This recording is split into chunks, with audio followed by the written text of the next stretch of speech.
Assalamualaikum everyone. So today we are going to discuss ITT531 about the physical layer.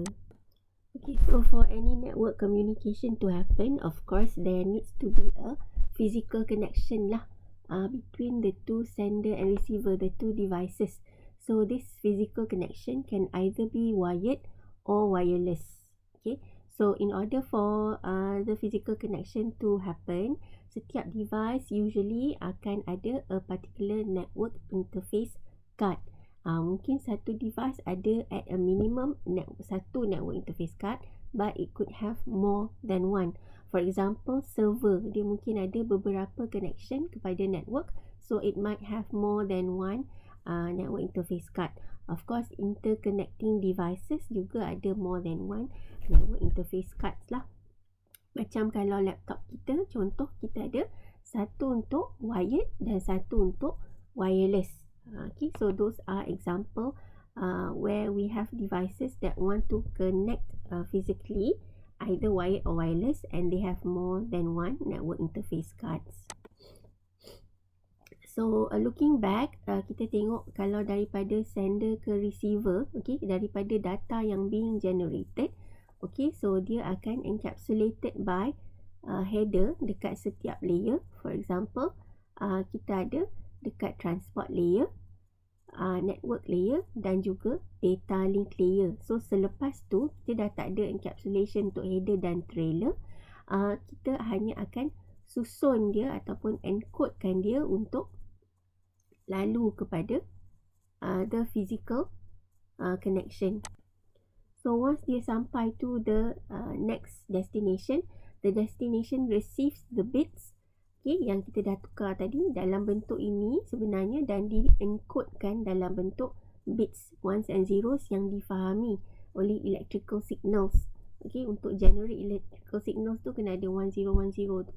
Dan bila dibaca oleh this destination, dia akan re-encapsulate the frame mengikut keperluan. Selepas ni adakah dia perlu paskan kepada router, adakah dia perlu paskan kepada switch, dan akan re-encapsulate mengikut keperluan lah. Kalau dia sampai di destination, final destination, it will de-encapsulate and process the data. Let's look at the physical layer characteristics.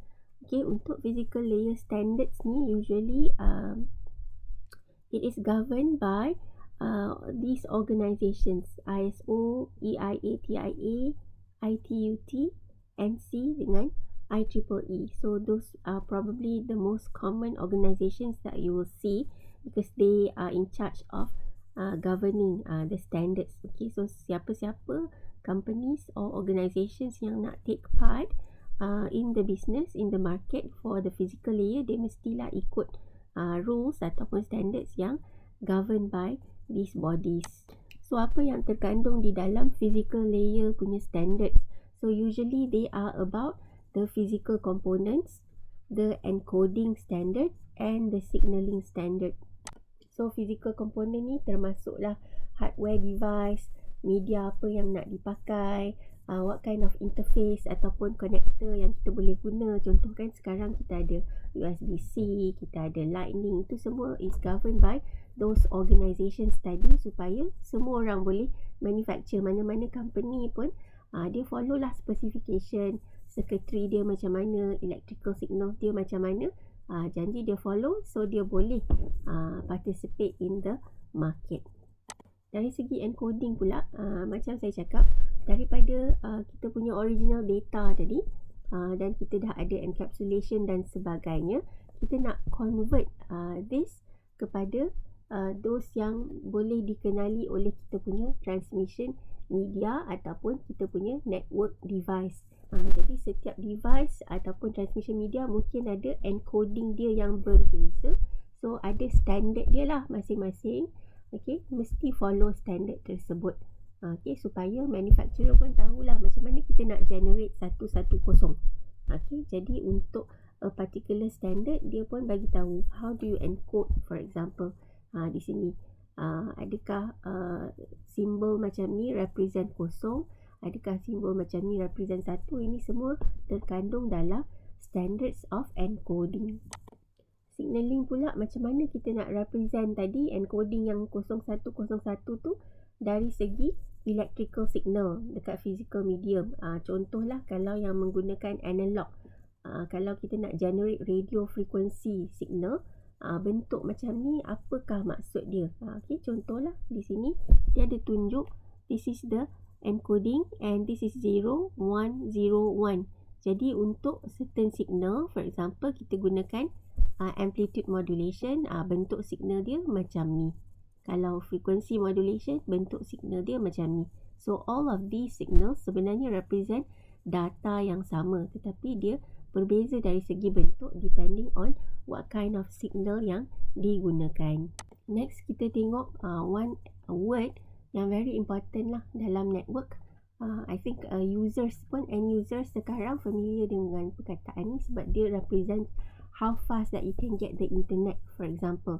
So sebenarnya bandwidth can be defined as the capacity at which a medium can carry data. Berapa banyak kita boleh bawa data pada satu masa.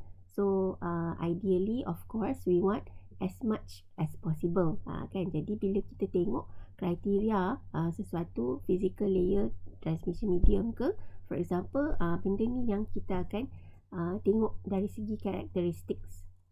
Okay, so digital bandwidth dari segi network communication kan kita measure berapa banyak bits lah, bila kita kata berapa banyak data, apakah unit dia. So untuk digital communication usually it's measured in the number of bits that you can send at a time. So mungkin kita familiar dengan kilobits per second, megabits per second, gigabits per second. So itu adalah measurement berapa banyak bits of digital data that we can carry per second.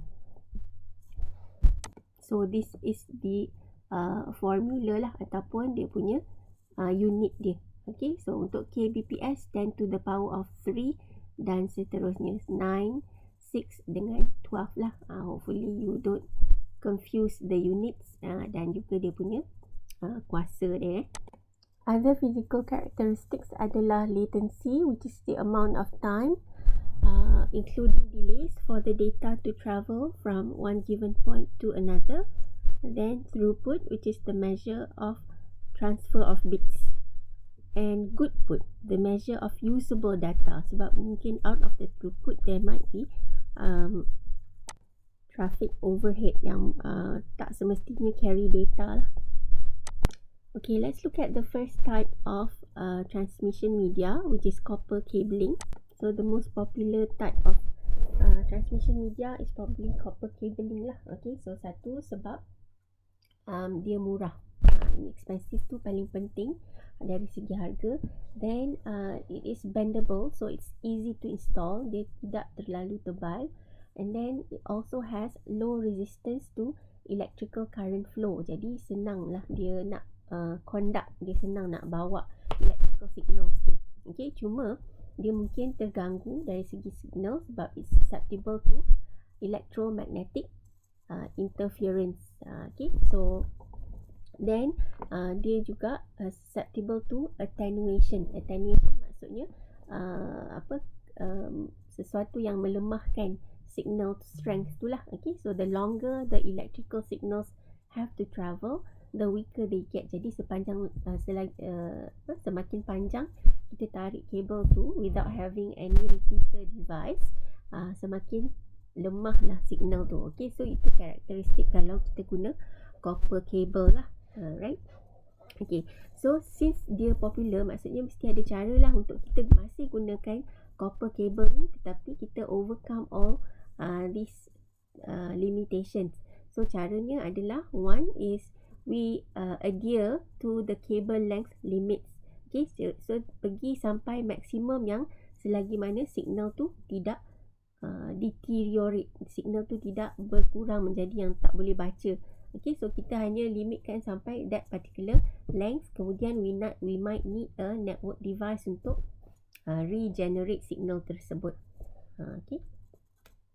Okay, kedua adalah ini yang paling I think cost effective. Okay, so dengan copper cabling tu kita letakkan metallic shielding and grounding. So the normal lah, selalunya kabel tu dah ada pun the shield and also one ground untuk make sure kita less susceptible to electromagnetic interference. Okay. Other ways adalah ini juga sudah pun dipraktikkan. Okay, contoh kita punya UTP cable, kita cross ataupun kita twistkan the two pairs together. So for example, if there is an electromagnetic interference on one side, when we twist them together, dia akan cancel out this interference. Okay, so inilah contoh kita twistkan dia. Right. Okay, so untuk copper cable ni, yang kita selalu guna adalah ini UTP cable yang ada di lab. Okay, then untuk kabel ini juga untuk kategori yang tinggi, maksudnya kategori yang terbaru sekarang, Cat 7, Cat 8, kita gunakan shielded twisted pair. Okay, so inilah maksudnya shield tu, dia letakkan selapisan shield untuk kurangkan electromagnetic interference dan juga crosstalk. Ini bila kita twist the pair, kita kurangkan crosstalk, maksudnya signal lain tu kita termasuk ke dalam signal kabel ini. Okay. Then untuk audio video, usually we use coax cable. Okay, one core di sini, kemudian ada shield. Okay, so masa dulu coax cable ni juga digunakan untuk local area network lah. Cuma sekarang more commonly we use twisted pair cable. Twisted pair cable both either unshielded dan juga shielded untuk local area network. Okay, so UTP is the most common networking media yang sekarang lah, yang widely used. So dia punya connector bernama RJ45 yang kamu dah guna tu untuk connect between the switches tu. Okay, so connector dia RJ45, and this interconnects host with intermediary network devices. For example, dekat lab kamu dah connectkan PC kepada switch. Okay, so these are the key characteristics of UTP. The outer jacket, okay, yang luar warna biru tu, it protects the copper wires from physical damage lah basically. So dekat dalam ni ada 4 pair kabel, maksudnya ada 8 kabel lah, dan dia twistkan 2 kabel sekali. Okay, so the twisted pairs, tujuan dia adalah to protect the signal from interference.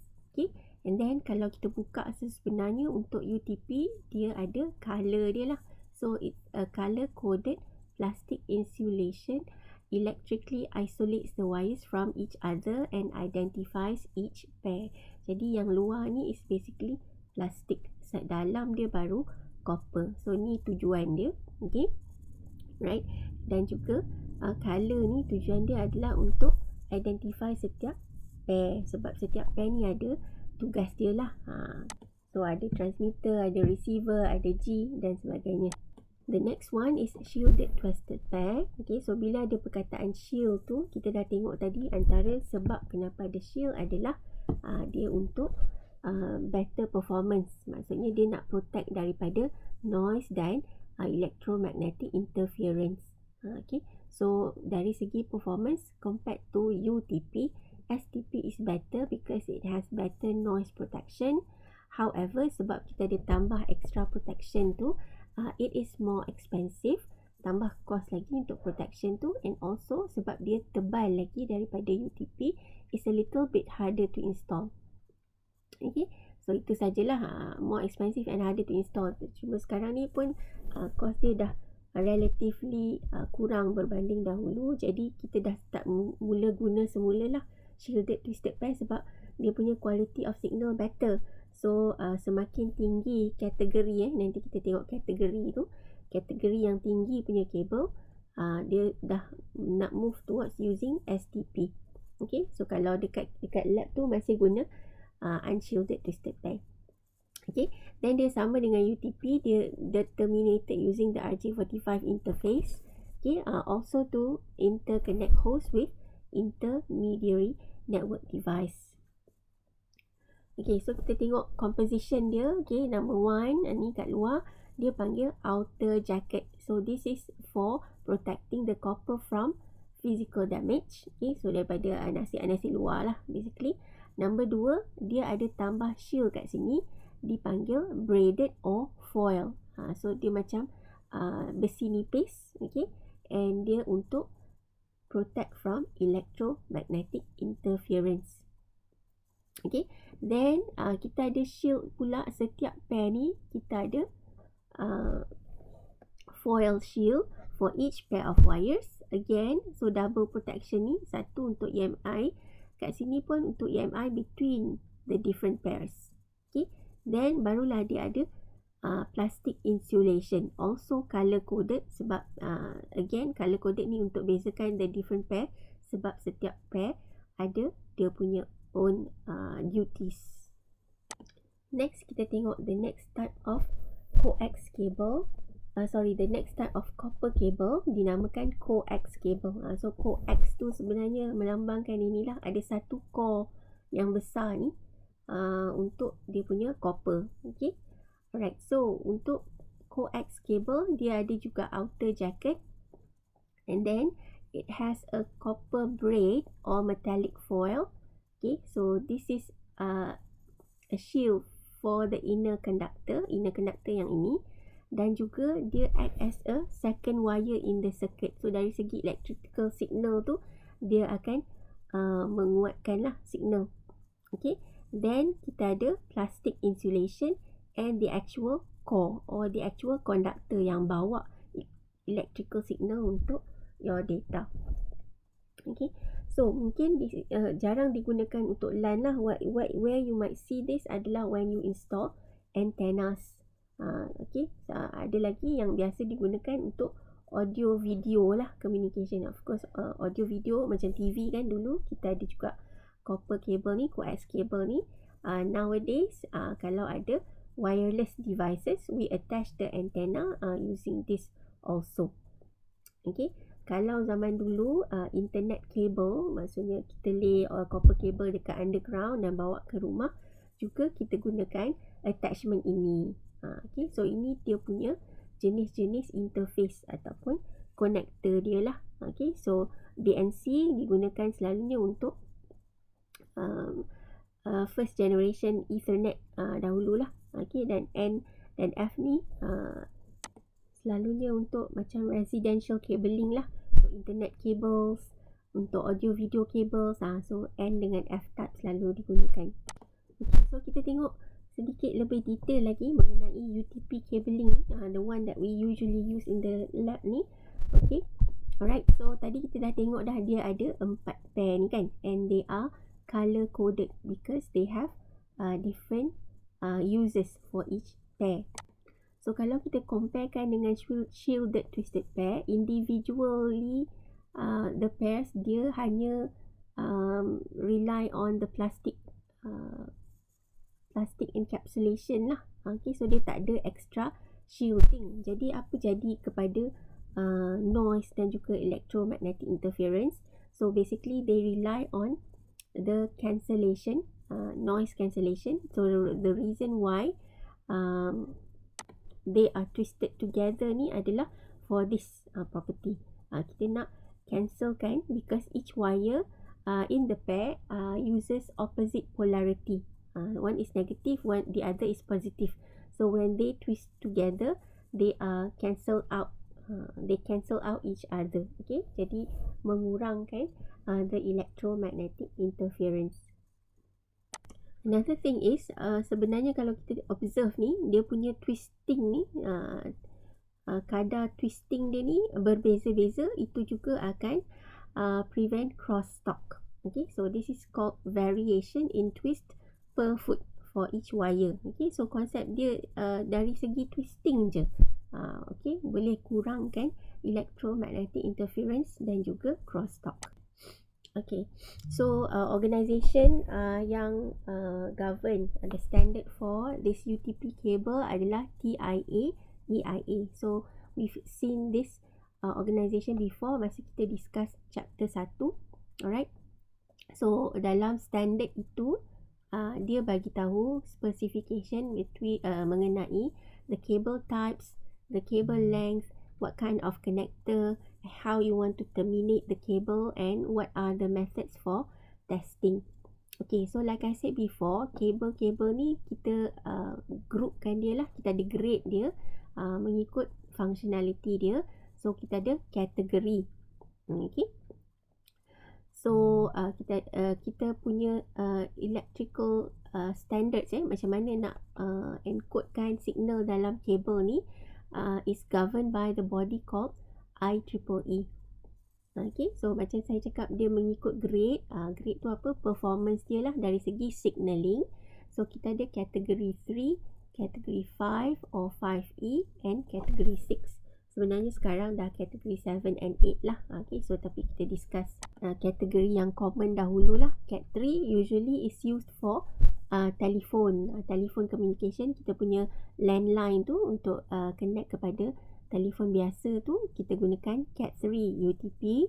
Untuk local area network dan juga networking communication adalah Cat 5 and Cat 6. Okay, so ni contoh RJ45 connector yang kita tengok dalam lab, dah tahulah kan. And this is the socket lah. Biasa kita tengok masa dekat switch ataupun router dia punya port tu. So this key connector ni dia bentuk key lah, kita masukkan. So this shape should fit right into the socket. Okay, so tadi kita discuss pakai pasal standard mengenai cable termination. Macam mana kita nak potong kabel tu dan terminate dia lah. Okay, stop the signal. So inilah contoh benchmark kan. How you properly terminate UTP cable. Okay, so for example kabel ni dekat RJ45 connector dia ada satu line plastik ni yang transparent ni. Line ni adalah untuk menandakan dekat mana kita akan crimp tu maksudnya kita kepitkan dia. Okay, jadi this line should fall on top of the outer jacket supaya dia properly grip outer jacket dan melindungi the copper core kat dalam. Right, so ni adalah guideline untuk kita what not to do. This is a poorly terminated UTP cable sebab dia tak grip dekat outer jacket, dia grip on the twisted pairs. So it might fall off ataupun not properly line dengan electrical signal untuk masuk ke device lain. Okay, so then kita nampak dekat depan ni dia ada macam copper juga kan. Copper color ni sebenarnya dia line all the pairs supaya masuk betul-betul, supaya circuit ni properly connect kepada this socket. Properly connect kepada device yang relevant lah. Dan signal dia pun tak hilang. Okay, so bila ada standards ni, okay, so kita ada dua cara untuk kita terminate. Okay, so bila kita terminate mengikut color ni, basically adalah dia akan result in either a straight through or a cross cable. So basically ada dua standard by TIA EIA, 568A ataupun 568B. Alright, so kalau kita terminate satu hujung dengan A, the other end dengan B, maksudnya itu adalah cross cable lah. Cross cable. So cross cable basically dia exchange. Nampak pair 2 dengan pair 3 ni. Right, so exchange tu sebenarnya pair 2 dan pair 3 adalah transmitter and receiver. Jadi kalau kita buat cross cable, transmitter daripada satu device akan sampai ke receiver another device. Okay, so dia seolah-olah beginilah. Okay, so ni pair yang transmitter, dia pergi ke receiver punya end. Okay, yang ni receiver pergi ke transmitter. Okay, so that's the concept of cross. Okay, kalau straight cable, dia gunakan either A satu hujung dengan A lagi satu hujung, ataupun kalau dia pakai B, dia pakai dua-dua B. Okay, tak kisahlah nak pilih A or B. Ini dari segi susunan kabel. Susunan kabel ni bila kita masukkan kepada kita punya RJ45 ni, kena ikut susunan, sama ada nak ikut A ke B lah.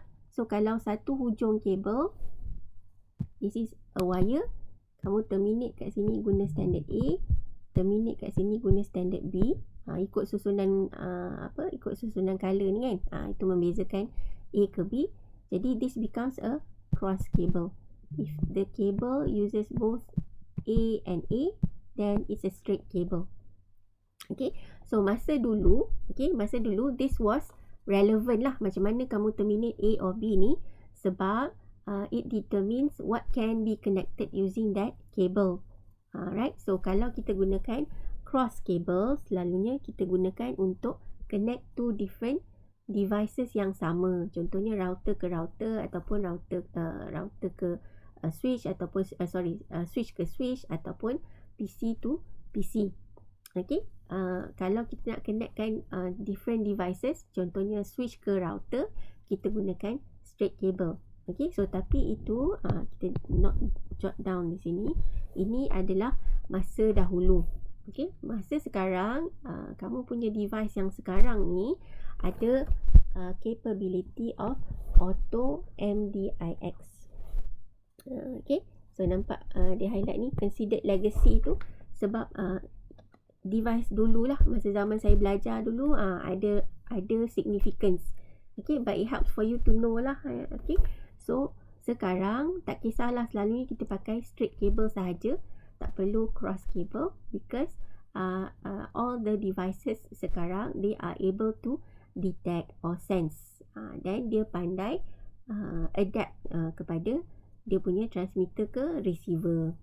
Okay, alright, the next step of cable, UTP cable adalah yang kita guna untuk konsol masuk kepada switch kita. Okay, so ni nama lain dia juga dipanggil rollover cable. Okay, so this is Cisco proprietary lah, sebab this is how Cisco gives the method of connecting into the Cisco device iOS. Okay, so that's the cross ataupun rollover console ataupun rollover cable.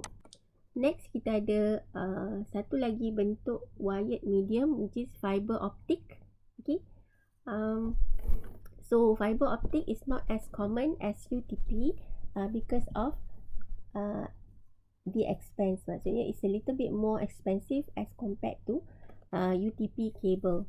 However, sebab karakteristik dia tu dia adalah sesuai in some conditions.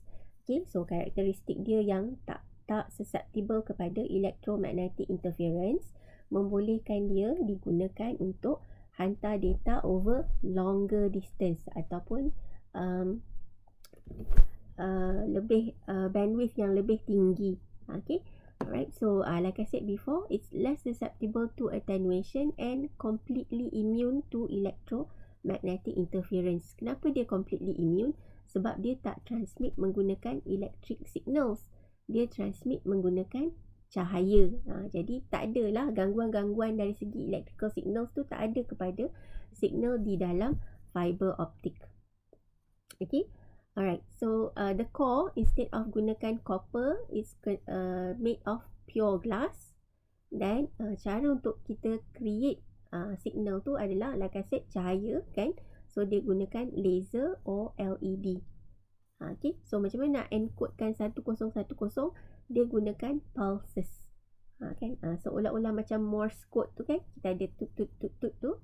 So pulse of light tu akan signal whether it is a 1 or a 0. So untuk fiber optic kita ada dua, single mode fiber dan juga multi mode fiber. Untuk single mode, macam nama dia, okay, so dia ada satu je cahaya kat sini, single mode ni. Okay, so it has a very small core supaya cahaya ni being concentrated di tengah-tengah ni sahaja. Okay, so bila kita concentrate straight macam ni, data tu lebih kurang lah terganggu oleh biasan, jadi kurang attenuation. So usually it uses for long distance applications. Okay, sebab kita nak bawa data, nak make sure dia boleh pergi longer distance, so you use this thin core, very small core, to make sure cahaya tu being concentrated in one single line. Okay, untuk multi-mode fiber usually dia panjang juga as compared to copper cable, tetapi for less distance than single mode. Okay, so it is usually from for over 550 meters. Kalau yang kilometer tu mungkin digunakan single mode. Okay, so for multi-mode fiber, it has a larger core and uses less expensive LED. Okay, and then cara dia transmit tu berbeza sedikit compared to single mode. Ini ada satu line panjang, yang ni gunakan dispersion. Maksudnya kita gunakan separate angles, different angles to transmit the light.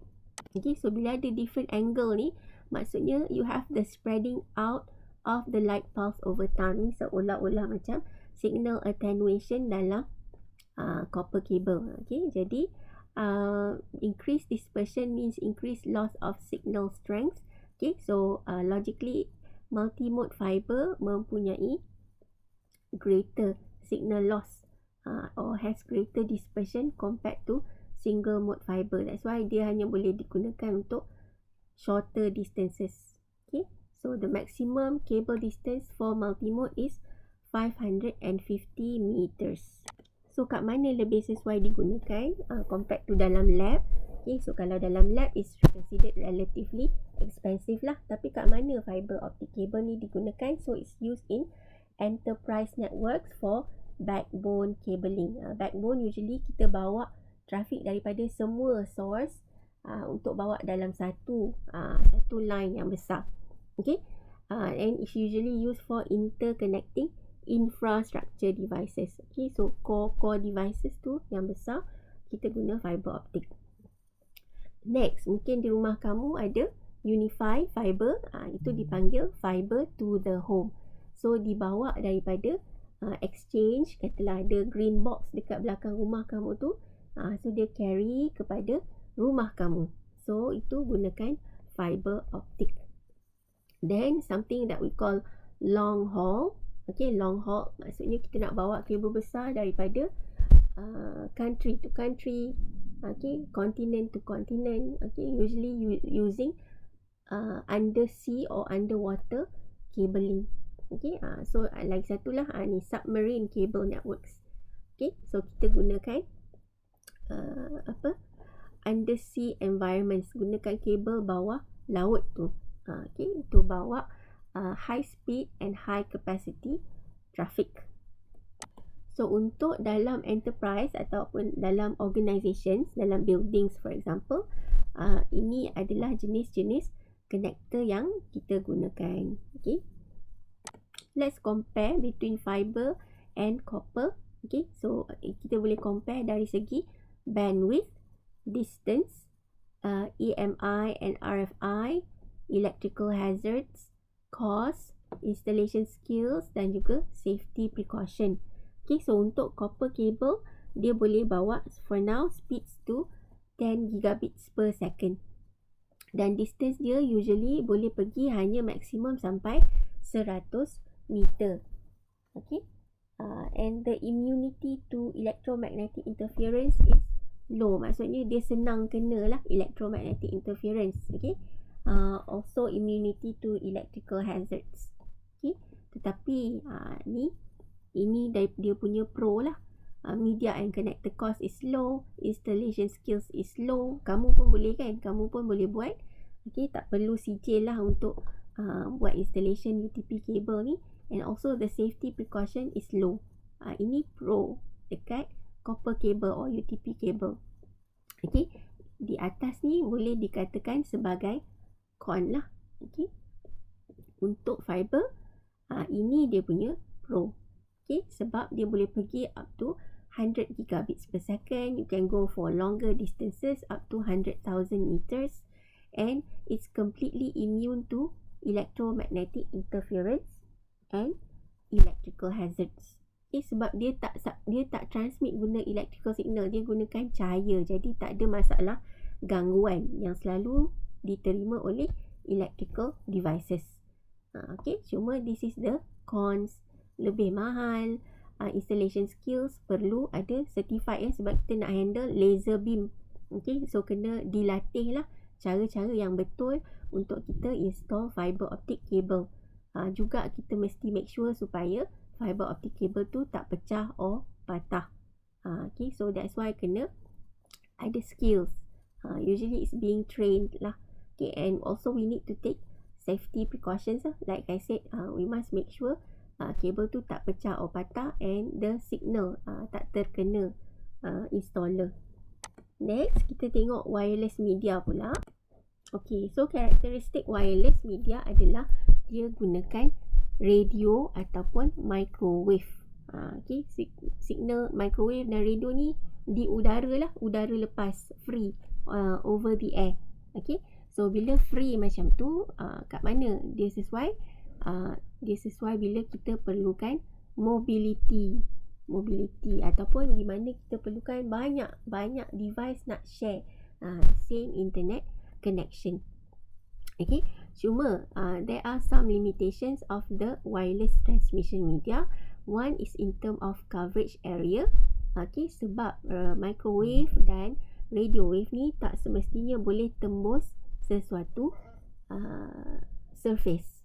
Jadi dari segi coverage dia dibatasi oleh architecture, sama ada a large building, dinding dan sebagainya. Okay. Yang kedua dari segi interference. Okay, so interference ni apa-apa interference yang mengganggu radio wave dan microwave akan ganggulah. Contoh kalau wireless signal Wi-Fi, kita turn on microwave, dua-dua gunakan radio wave kan, jadi dia mungkin ganggu signal masing-masing.